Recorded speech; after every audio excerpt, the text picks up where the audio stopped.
My name is Dennis Gill with the Americans of Wartime Museum. Today's date is 10 November 2019. I am in Yorktown, Virginia, conducting an interview with William Townsley. Sir, if you could state your name, where were you born, and what year were you born in? All right. I am William E. Townsley. Was born in Fort Knox, Kentucky. Okay.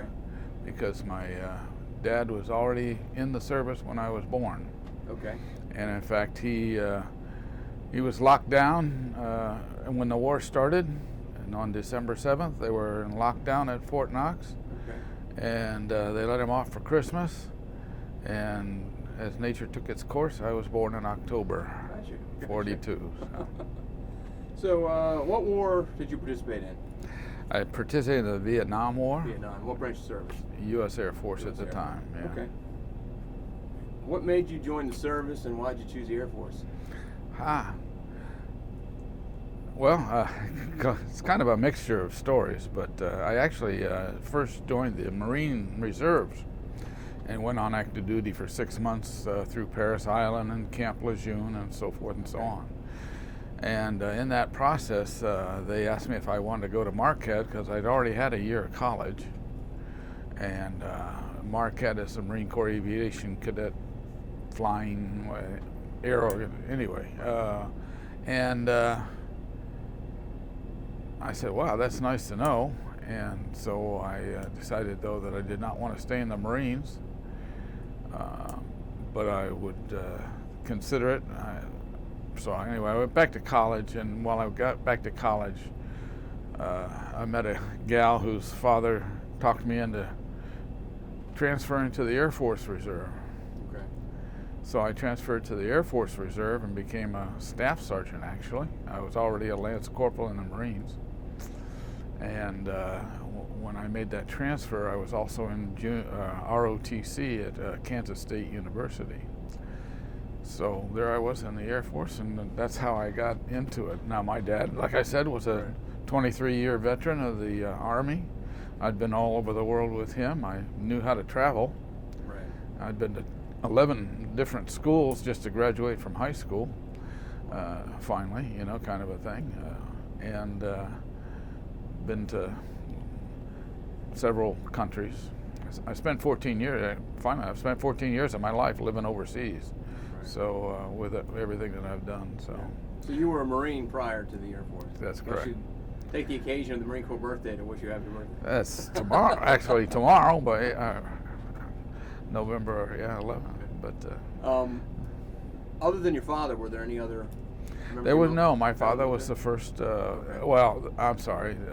Actually, in history, in our family history, Right. there are some Civil War and Revolutionary War in the Townsley lineage. So yeah. Okay. So what was your job in the Air Force? Well, I always tell people I was just a dumb old fighter pilot. That was more an attitude than anything, because I spent most of my career flying forward air control. Right. But I did finally end up flying, but I didn't fly in the A-10 Thunderbolt Warthog. Okay. And enjoyed that a lot. But the A-37, the OV-10, the O-2A, and so forth and so on. Right. I went to Vietnam in the O-2A, and there's a little story there, but I really was assigned to the O-2B, and I didn't want to be in the O-2B, and I thought if I could find somebody going through training to switch with me so that I could get into an O-2A, that would be great.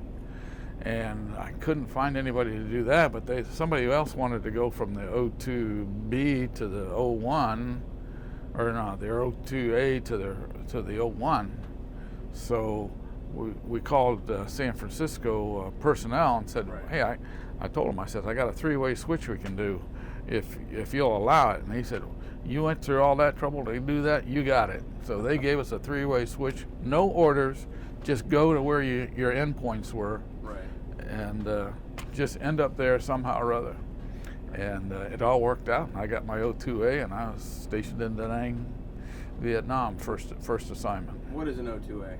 O-2A is the Cessna 337 push me pull you, we call it. Okay. It's again a forward air control.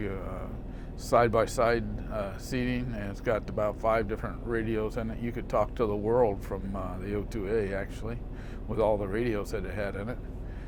But it could only fly at about 120 to 130 miles an hour, kind of a thing. Right. But there I was in Vietnam flying this monster communication system that flew slower than anything out of World War I, actually. So, you know. Right. What got you into aviation? I had always liked the notion of aviation, right. and I can remember as a child I used to fly fans around, you know, on a long electric cord, so I could fly a fan right. around the room, you know, pretending to fly and so forth and so on. But that's, you know, it's silly things. My dad had tried to fly when he joined his army right.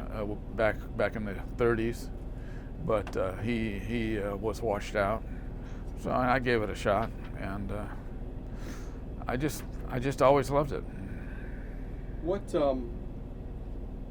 Tell us about your flight training. You had no prior training in flying, correct? That's correct. Military was your introduction, basically. Basically, yeah. I mean, well, no, that's not correct either. At college, if you decided that you wanted to be a flyer, while you were in ROTC, they would send you to learn how to fly a Cessna 150. And so I went through some pilot training, or learned how to fly on a Cessna 150, right. which was my first experience. Okay. And I had a blast doing that. How long is the training in the Air Force? Air Force is a year. You spend 3 months flying the, I forgot how it was broken up. I believe it's 3 months flying the the T-37. Okay. It was a Cessna T-37, and that was a low-powered aircraft. And then you switched over at the same air base in Laredo, Texas, Laredo Air Force Base, Texas, into the T-38, and had a couple problems in a T-38, but they stuck with me, and I got through those. And once I got through that, I was golden. I understood everything I needed to know about flying. So I've been told in the past that generally you don't get to choose the airplane that you fly. No, and that's true, and that's why I ended up, you know, you put on a list of priorities. Right. And there were only, in the whole class, I didn't graduate in the top of my class, but I was up there. But there were only like 2 fighters offered at the time my class graduated, 2 fighter aircraft. And then the rest I looked at wartime capabilities, and I thought at the time, not knowing, but what's an O2A and what's an O2B? Well, the O2B is a newer model, so I'll take the newer model of the O2. Well, it turns out that they had different missions entirely. One was what we called a BS bomber kind of a thing, but it was psychological warfare, drop leaflets over the enemy and so forth and so on. And well, I liked the idea of kind of following in my father's footsteps because he was psychological warfare kind of guy. Okay. I thought, no, that's not really what I want to do. I want to get into wartime, so that's why I looked for the switch to get from O2A from O2B to O2A, and so that all worked out in my favor. So I've always said dumb old fighter pilot because it's my attitude. I'm always ready to go, kind of a thing. But yeah. What was your first impressions of Vietnam when you get there? I can remember how quiet it was on the flight into can't even think of the big name of the big city where you fly into down in South Vietnam or Southern Vietnam. Was it Da Nang by chance? No, it wasn't Da Nang. It was the big city. I can't even remember. Yeah. Anyway, where we landed down there, and I was sitting in. Everybody's quiet on the airplane. The point was that everybody was real quiet on this TWA flight, and they're like, oh, okay, they were looking for somebody to shoot us down already, you know, kind of a thing. And we were all worried, and we got down, and we went, okay, now what? You know, I say, go to this big auditorium. So we went to this big auditorium, and we sat in there, and they gave us our first briefing, and I remember saying, sitting with my friends that I'd gathered during the flight, basically, and from various schools along the way. And they looked at the guy up there. He says, "Okay, look to your left and look to your right. Well, one of you is going to get a hole in your airplane. Won't die necessarily, but you'll get a hole in your airplane. So just understand that about your statistics." I looked to my left and I looked to my right, and I says, "Okay, I got it." Turned out it was funny. One of the guys on my left was a guy that I'd switched from the O2B to. He got the O2B anyway, and then the story, as the story rolls on. Now this is early December. I go through a short training program in what they call Happy Valley, where you're pretty safe as you're flying around learning the ropes of Vietnam and how to fly around in Vietnam and the jungle and so forth and so on. And then I arrive. Now this was 13 December. I arrive in Da Nang on 31 December. And we're worried about they had a big attack on the New Year's Day in Vietnam the year before, and it had done a lot of damage. So we were kind of like waiting. I'm in Da Nang and I'm waiting for another big New Year's Day attack, and it didn't happen, but there were stuff. Anyway, I ended up flying because I didn't have orders. Remember, I started this thing without having orders. So I didn't have orders, and they said, "Well, you can't really fly until we have orders that say you can," because blue red tape, whatever. And so I finally got my orders on the 11th of January, after getting to Da Nang on the 30th of December, and and I flew 7 times, and on the 7th mission I was shot down. And I was still in training, kind of, like basic combat training. Major was in my right seat, and he was so forth and so on, and so I got shot down, and that became a big deal because I was the Air Force's only second lieutenant, apparently, to have been shot down and rescued in Vietnam. I got rescued the next day. They had to leave me behind. They got the major out the first day, and I was still a second lieutenant. And 10 days after I got shot down and recovered, I was promoted to first lieutenant. So it became a big deal that I was the Air Force's second lieutenant. So that's all it was. What was the mission of that aircraft? What are you doing? Well, forward air control. Basically, we go out and find the enemy as best we can out on the Ho Chi Minh Trail in Laos. Right. And that's our job out of the 20th TASS in Da Nang, TASS, TASS. Tactical Air Support Squadron, and we go out there, find the targets, and then call for air, see if we can get some fighters to come in and drop bombs on the targets that we found, and we mark it with white smoke, usually 2 white smokes to give a reference, some kind of reference. That can be an inch or it can be a mile between those 2 smokes. Go 2 inches or 2 miles to this direction or the other. And so we'd put down usually 2 smokes and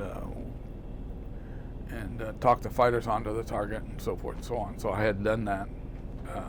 On this 7th mission that I flew, I had done that, and I was flying, got away from the target, because the only way you can see out of the O2 is out of the left side. So you're always flying left side type stuff, and I was writing on the wall, on the window, and looking down there, and I finally got tired of looking out the left side, so I moved away. I wanted to move away from the target, and the major said, "Why don't you go back and take another look?" And so I went back to take another look, and as I rolled level, the plane took the hit from whatever big woof, and I went into spiral straight down, and he decided to get out first, which he had to get out because I had to go out his door. Right. So there's no way to eject out of that aircraft. No, there's no way. And I devised a lot of methods afterwards, but too late. But anyway, so I got out, and there we were. And there's a long story attached to that, as far as being on the ground, so forth and so on. But what you're not, so you don't know what what was hit? What, Oh, 30. Well, I don't know what part of the airplane was hit, but it has a twin boom, going back from the, the fuselage has a engine on the front and an engine on the back. And then it has a twin boom back to the elevator and the rudders. And I think that one of the twin booms, probably the one on the right side actually, because we went into a left spin. A left flat spin for a long time. So basically the plane got jerked so that it would fly, but only in a round circle, flat. But it tightened up as it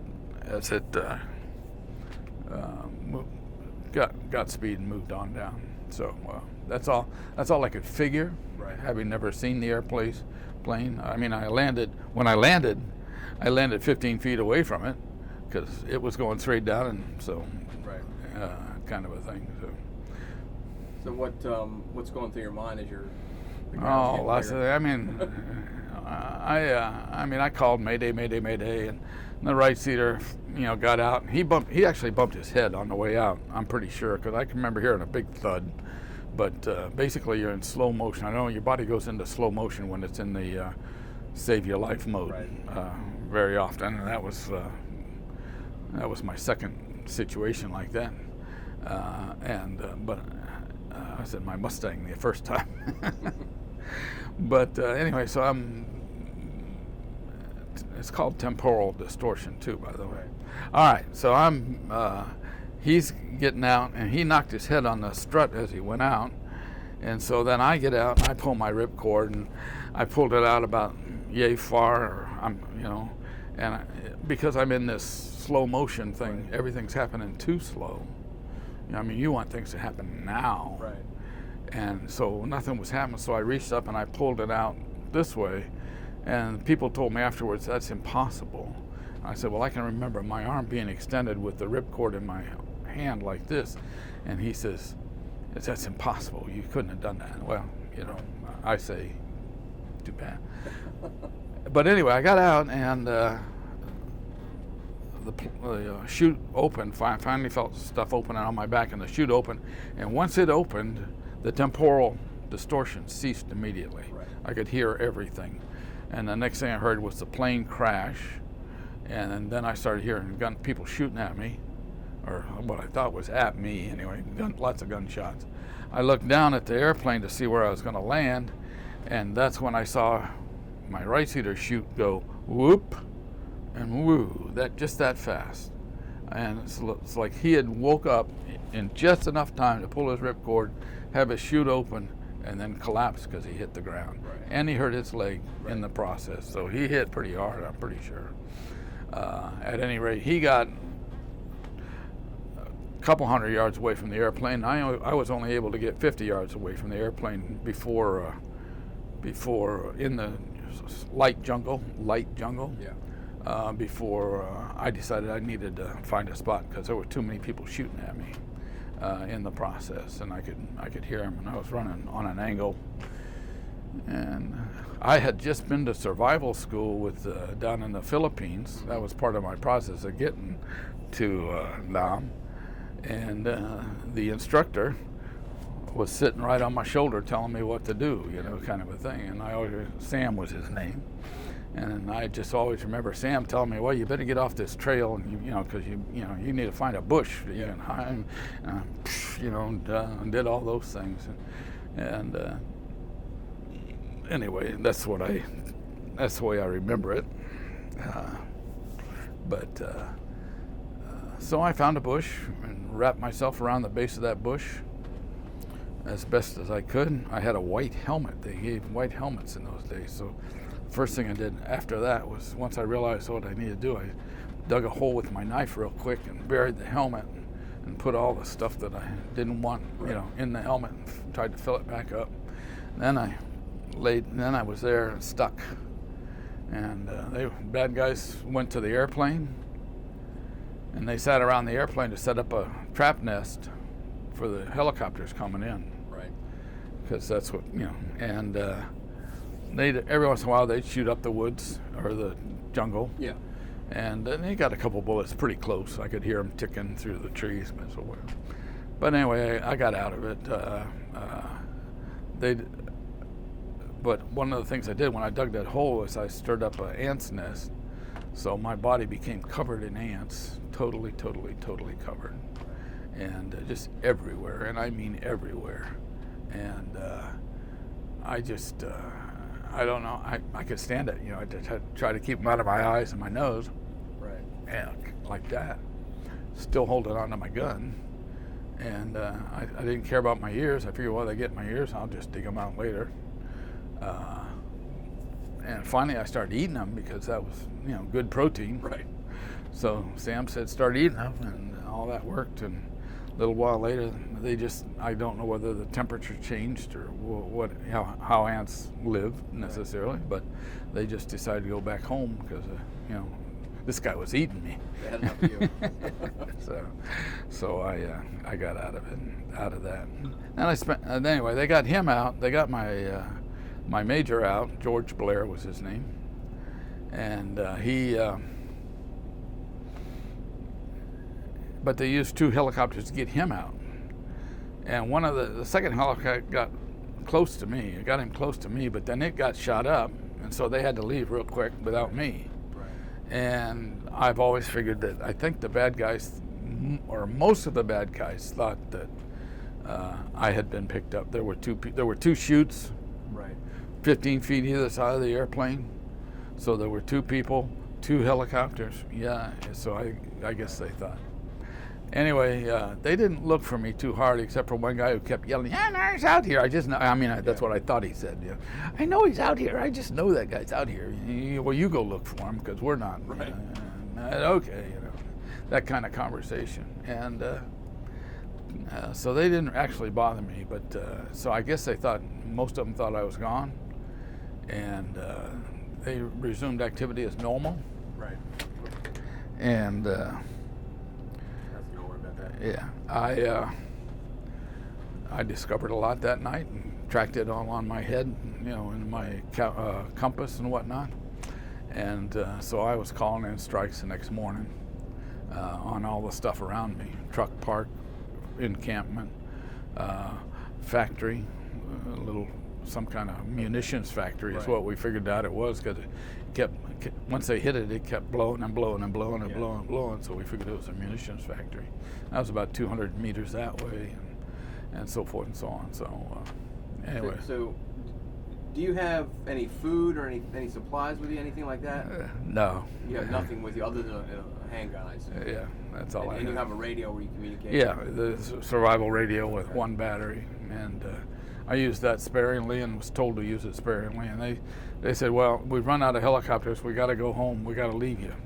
I said, well, I got the works, I don't have any food, but that's all right. And I didn't have any water.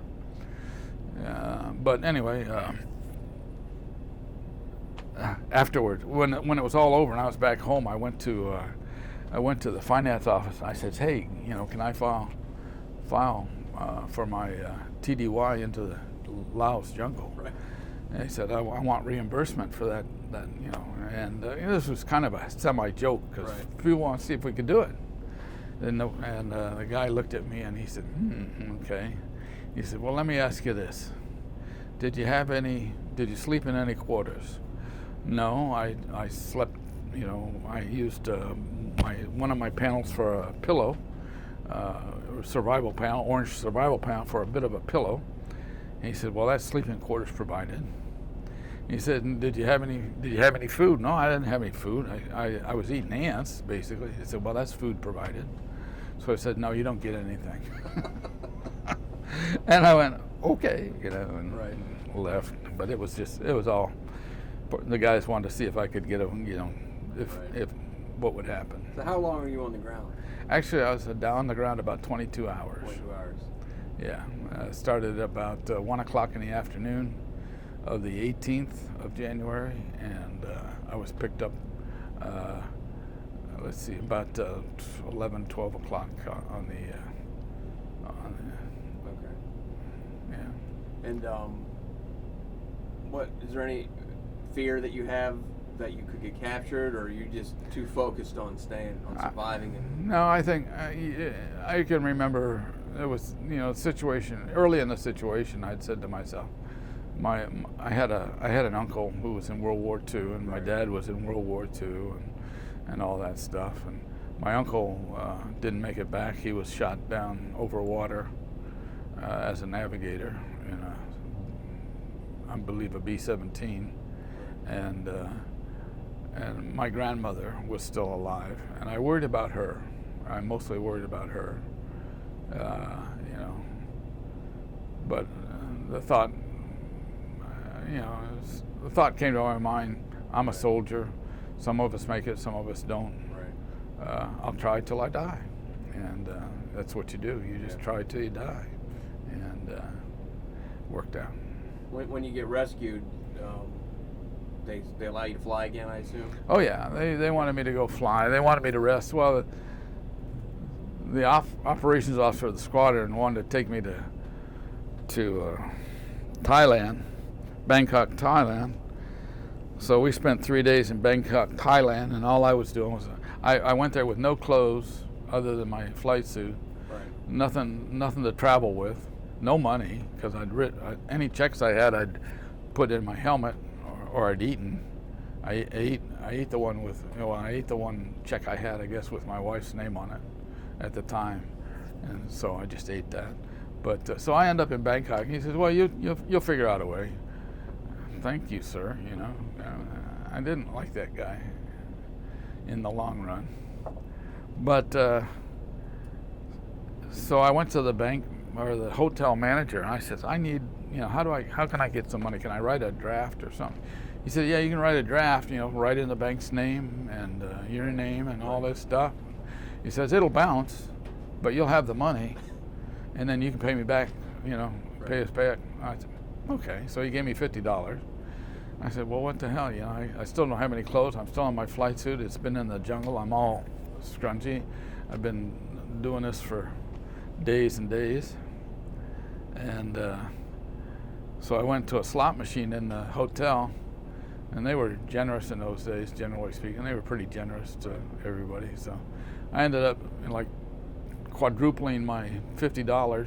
So then I went out and bought some clothes that I could wear, jeans and whatnot, and I just tried to have a good time. And we went on a couple tours in Bangkok for a while together, and so forth and so on. But then flew back, and they said, "Well, you want to fly?" I said, "Yeah, I need to get back on that horse." Yeah. My dad actually joined. We were riders, horseback riders, and he had joined the Air Force to be in the cavalry because they still had horses when he joined. Wow. In 1939, and but they were slowly they were transitioned to tanks. Yeah. And so he always had horses in his life, and right. So I always had horses in my life. Yeah. So basically, but yeah. So how many missions did you end up flying? Ended up flying 466 sorties, or actually missions. A sortie is a day, and some days I flew once, some days I flew 5. One day I flew 12 missions, So it's just what it is, Any other missions that stood out, or were they pretty much routine at that point? No, I did a lot of good. I felt like I did a lot of good work. In fact, I got into what they call the Prairie Fire organization of the squadron, which worked with special forces and inserting and extract long-range patrol units into the jungle. So we would insert and extract them, and they'd always get in trouble within 2 or 3 days, and we'd have to extract them in an emergency situation. And all we had to say was Prairie Fire, and they'd bring in. That was the next step below search and rescue like when I was shot down. Okay. That was a search and rescue. Okay. And so anyway, Prairie Fire, and we'd get in all the air we needed and take care of them. Kind of a thing, get them out of that situation. So I started counting, instead of how many tanks and bunkers and people I killed, I started counting how many people I saved. Yeah. And I got up to 39, and I kind of lost count, but it was a nice way for me to feel like I'd done good in the war, kind of a thing. Do you ever have any downtime? Downtime? Yeah. Well, I went to R&R with my wife to Hawaii for a week. That's all we were allowed, was a week in Hawaii. So we met there, and that was all good. I remember it well, but you're afraid and you want to get back to flying. And I flew the maximum hours of I think I ended up with 966 combat hours. So anyway. So you were married when you were over there? Yeah, I was married. When did she find out that you'd been shot down? Well, did they notify right away? Well, that's what I didn't know, actually, because it's kind of like, okay, you got shot down. Da da da da. I'm rescued. They're debriefing me in the command post at NKP in Thailand, and they asked me, do you know if your wife's been? I said, well, in those days it was very bad. I love you over, one of those kind of radios, and so I said, I don't know, and so I called, and I got a line through to my wife, and I just said, have you heard anything about me? And she just screamed. She knew. She had heard. She was pregnant, and they had sent over everybody, the notifiers and the chaplain and all that stuff, because they declared me missing in action. I was an MIA, and I'd been declared an MIA, and so basically, and then the line went dead, and I said, well, she knows I'm alive. Right. So I said, why try and go through all that again? Yeah. I got more debriefing to do, and so forth and so on. So that was that story, and of course she passed the word. My father, in his horses, was currently at that time working with the Culver Military Academy, and there was the parade for the inaugural parade for the president. 1970 or 1969? I don't know who that was. Nixon. I think it was Nixon. Anyway, he was in that parade, leading a troop from Culver Military Academy, horseback riders. Okay. So he found out about it there, and off we go. Everybody found out. I was okay. So I wrote down that story pretty quick, and I tried to write down the whole story. It's it's online now. If you Google Covey, Covey 264, okay, the first thing that pops up says Bill Townsley shoot down story, and it's people like to read it, and I've probably spoken on it 25 times over the years at various organizations and so forth and so on. So. How did your wife deal with the fact that she knew you'd been shot down, you're rescued, and now you're going back at it again? How was that for her? Do you know? We never did talk about it much, because that marriage wasn't. This is pretty early on, so you're now. Yeah. Most of your tour is still in front of you. That's right. Yeah. I mean, actually, I still had the rest of the tour to go, and of course, when we got to the time that we spent together in Hawaii, the week that we spent together in Hawaii, we didn't talk about it much. Yeah. I can remember being really glad to see her, kind of a thing, and but we didn't talk about it. The marriage failed, basically, and we weren't great communicators in the full sense of the word. My current wife, we were married for 46 years. She was a great communicator, and she would have figured all that stuff out and told me about it. But anyway, that's them apples. I don't know what else to talk about on that score. But no, we didn't talk about it much. It never bothered her. What about your homecoming? Very, I'd heard, I flew into the West Coast there, and we were told to be in civilian clothes because, it was that it was that era when people were presumably spitting on pilots or people in uniform. And we didn't appreciate that much, so we figured we could fool them if we looked more civilian, but I don't see how I could look civilian, but with my short haircut and all that stuff. But oh well, and a duffel bag, but nobody bothered me. I don't remember being bothered like other people, kind of a thing.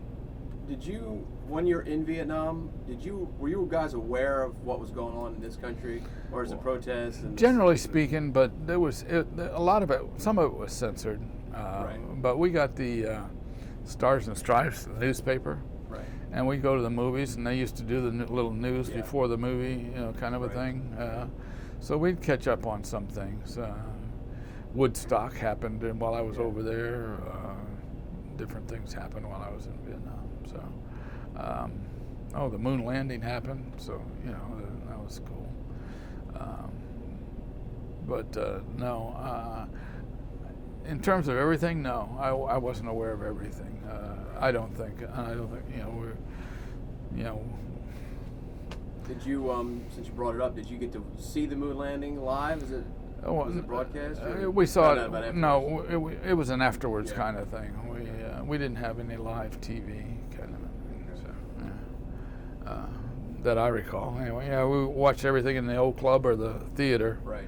I remember standing in line at the theater one time, and we all wanted to see some movie. It was going to be a popular movie. Right. And we were all standing there, and they came out and said, "Okay, sorry, we're full." And one guy just folded into the prenatal position and started crying for his mother. And of course, we got tried to take care of him and get him taken care of, but that was as close as I got to anything. Well, I don't know whether that affected. I'm not sure why that all happened, but I've seen it. I saw it once before, and when I was in the Marines, one kid did the same thing in the Marines. But you just try and help them for a little while. Call the folks. We had one guy go crazy on the base there with his M16 or M14 or whatever the heck we had in those days. I'm playing with my mic, so he started shooting, and I happened to be walking not far away, and I had a few bullets tick around me. Didn't see him, but I heard the shooting and the ticking, and come to find out he'd just gone crazy and was just shooting up the neighborhood, kind of a thing. So. What became of your career after Vietnam? You home from Vietnam? There were things I wanted to do, but I came back. I was hoping to get into fighters, always. Always hoping to get into fighters, and the needs of the Air Force always outweighed my desires. So I ended up, first of all, training in the O2, training folks to fly in the O2. One of the things I was a great O2 pilot because I had many hours and knew how to fly the thing. I mean, I could, taking off from a full stop, I could make the airplane raise its nose off the ground, and then lower the nose and then take off like it was like I was on a horse or something, kind of thing. And people would I said, hey, but I could do all kinds of things in the O2, but and everybody knew I was a good flyer. Finally, and so one of the missions that I got sent on was to go to the range. It was a special mission where you go to one of the ranges where they planted listening devices all along a roadway, different listening devices, and they were testing them. And so I was in this test program, and the idea was that I was to fly down the road for 2 hours, up and down the road, different roads actually, but and at 5 feet off the ground, at 120 to 130 knots. So that was great, just flying down the road and at 5 feet off the ground, 5-10 feet off the ground, having a good time. Yeah. Don't fall asleep, well, okay. You're not going to. Yeah. But anyway, they got me. So that was a lot of fun. But that got me into another program, which was a show and tell program concerning those particular devices. And we call them ADSYS, airdrop sensory I forgot how, but anyway, they were listening devices, and they wanted to put on a show for NATO.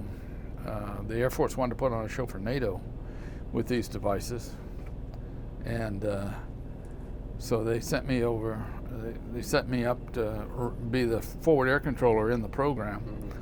So I would sit in the tower, and I got involved in it, and I was, for some reason I had a talent. They found out I had a talent for putting a script together of all the happenings, putting that script together, timing it, and making it all happen on the times, because I understood I don't know, I just had a knack for it. And they recognized that immediately, so about 2 weeks after we were practicing here in the States, we took the thing to NATO, and I show up in NATO, and this colonel he says, I've heard a little bit about you. I was a captain. He says, I've heard a little about you, Captain. He says, basically, I want you to walk around for 3 days and then tell me what you need to make this program work over here. What you need for you to run it. Right. And I said, okay. And, yes, sir. Off you go. And I said, well, I need to be able to sign your initials to various documents just to get them approved. Right. And I said, I need to be a qualified range officer, which I wasn't at the time, but right. You know, I knew all the ins and outs. And I need to have people leave me alone when I'm in the tower. Right. And he says, you got it. And so off we went, and we had a great, we were there for like 3 weeks. We did about 10 shows, hundreds of stars. Generals showed up for the show from various countries, and one general, I remember, he was a 3-star, wanted to see how things ran in the tower. So he stood back behind me. He was an Army 3-star, and he stood back behind me and watching me. You know, he didn't bother me, but he was there, and I knew he was. You know, finally, you know, he comes up the second day, and I said, "Why are you here?" He says, "Because I've never seen anybody operate like you do. You know, you got that whatever." He says, "You're making everything happen here, and I'm just marveling at that. So if you don't mind, I'm going to stay here for another day. I won't bother you after that." And I said, "Help yourself." You know, I said, "Okay." Anyway, that was bragging pride, right. You know, bragging rights. So anyway, so I got out of that, and they asked me, said, "Well, what do you want to do?" I said, "I'll take any fighter anywhere in the world." So they took the story of everything that I'd done over there and right. took it back to TAC headquarters, and the general looked at it. Momeyer was his name, General Momeyer at the time. He looked at it and he says, and what had happened was, when I got back to my outfit where I was originally stationed, 4 people had gotten an assignment to missile, Titan II missile, right. or Minuteman missile. Right. So 4 people had gotten those assignments because we had too many pilots in the Air Force. And Momeyer and I was one of those 4. So they were trying to get me out of that assignment. And Momeyer decided that it looked like too much favoritism. And because 4 out of our outfit, our flying outfit, you know, it wouldn't seem right to him, he thought. So they said, but he'll shine there and he'll move on. You know, I thank you very much. Yeah. But the nice thing about that was that I met my next wife while I was TDY. She was in the Air Force also, and eventually you would get back into flying. Oh yeah, well I did the missile program for 4 years, and I became there was a combat competition team. They had missile competition teams. Right. And they'd develop 3 teams, and they would go off on this competition over at some air base. Well, I came in fourth in the competition, so I ended up being their trainer, and we won. So that was my up, Right. moving forward kind of thing. And next assignment was to Germany, because the needs of the Air Force were that now we have to, we have the OV-10, which is another forward air control airplane. Right. So here I am forward air controlling again, when I thought I was going to get an F-15 or something, And they said, no. I said, well, I'm getting along in rank here. Something's got to happen, We'll catch you next time. We promise you. Right. Yeah, all right. Okay. Well, I'm a sucker. Anyway, so I went to Germany and flew the OV-10, which was fun all by itself. And it was a good assignment. Fly all over Germany at 500 feet, basically, looking over there. It was a beautiful, beautiful tour. And a lot of fun. But got done with that, and then they finally gave me the A-10. So I finally got my Warthog, and I spent the next 5 years flying the A-10, which was well worth everything, because I enjoyed the heck out of that airplane. Just had a great old time. Right. Were you in South Korea at any point? Yeah, I was stationed. I went. My first assignment was England Air Force Base in Louisiana. Right. I spent two and a half years there, and then I went to South Korea, and was stationed at Osan Air Base, and was flying the A-10, and then they offered me a operations officer job for another forward air control outfit, but it had OA-37s, which was a plane that flew faster than the A-10. So it was actually it was an attack airplane, but it had the old it was a T-37. OA-37 was the old T-37 with the T-38 engines in it. So it was a sports car kind of a situation. So I had a lot of fun flying that in Vietnam, and then so they offered me they offered me the ops officer job, and then that turned into the commander's job. But then they were transitioning from the OA-37 back into the OV-10, so I was the commander with the OV-10. Right. And so I ended up spending 4 years in Korea, South Korea. My wife, she was marvelous. She didn't mind it. The kids didn't mind it. Right. So it all worked out. How do you, looking back on it now, how do you think that your combat experience affected your life? Oh, it's made a big difference. I mean, I learned to understand PTSD better, because for 10 years after Vietnam, I could not watch a movie where planes were shot down. Okay. I couldn't watch it because of the noise, and so I couldn't watch that. And that happened for about 10 years. And the other thing was I couldn't sleep on my back, because every time I went to sleep in the jungle, I mean, two guys ended up walking 2 feet away from me, Right. and I'm, like this kind of thing, and they just, during the night, they never saw me, but I was real close to a path that I didn't realize I was close to, when I first picked it, and so then something else happened. Little rodents came and picked at my hair, and basically they wanted something for their nests, I guess. Yeah. And things kept waking me up. Yeah. And so I could never sleep on my back. And I still have trouble sleeping on my back, kind of a thing. So it's just a form of PTSD, Right. but it's something I can deal with. And I understand it. I couldn't, I know people who have, I understand PTSD from a lot of guys. Some of it's, I think some of it's put on, but some of it's, oh, pity me type stuff. Right. But I always figured I was a little bit of a tough guy. A lot of my friends used to call me John Wayne type character, because Right. I said, well, I've done all the movie stuff that John Wayne's done. I just haven't gotten the fame for it, Right. Right. But I've had a good life doing that. So anyway. So, maybe somebody will watch this video in 10 or 20 years down the road. Is there a message you want to send them? Well,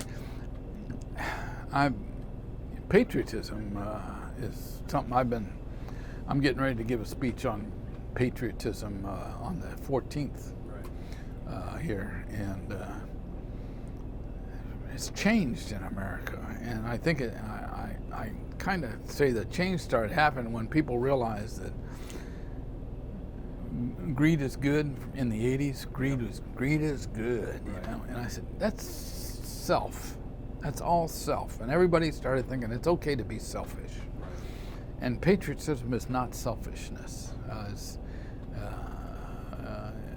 And I'd like to see that grow. I mean, I think there's, you know, I think the American debt is too high, you know, and we need to have a patriotic tax, a sense of a patriotic tax, to try and get rid of that debt, and the deficit, you know, so that we can actually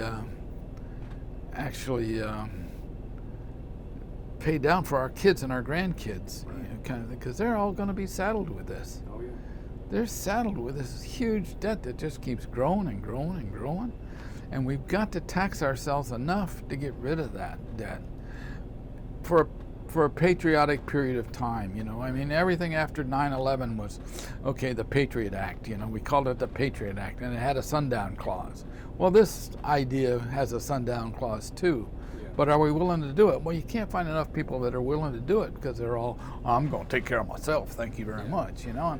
And we got to get rid of that and get America back on track, and think about, you know, what's good for all of America, not just myself, kind of thing. That's my message to anybody that'll listen, you know. So, is there anything we haven't talked about that you want to cover? I don't know. Let's see.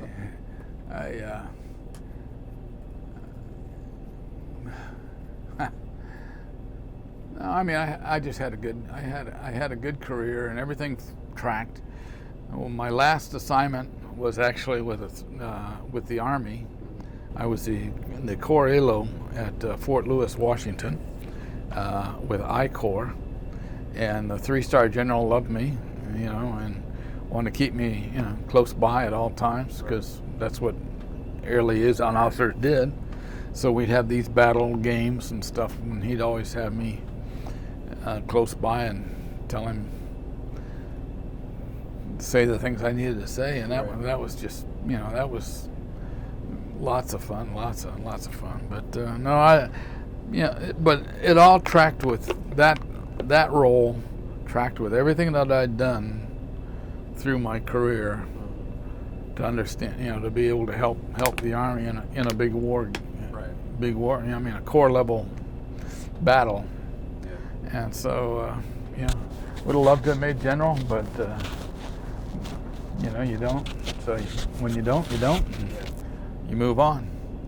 And I always call it getting promoted to civilian below the zone, but what the heck, I had a good time. Well, good. Well, on behalf of the American Wartime Museum, I thank you for sitting down, talking to us, and I thank you for your service. Well, and I welcome you home. I appreciate the questioning, and I'm sorry, that hurt. And I want to give you a little token of our gratitude, our challenge point. Sure. Outstanding.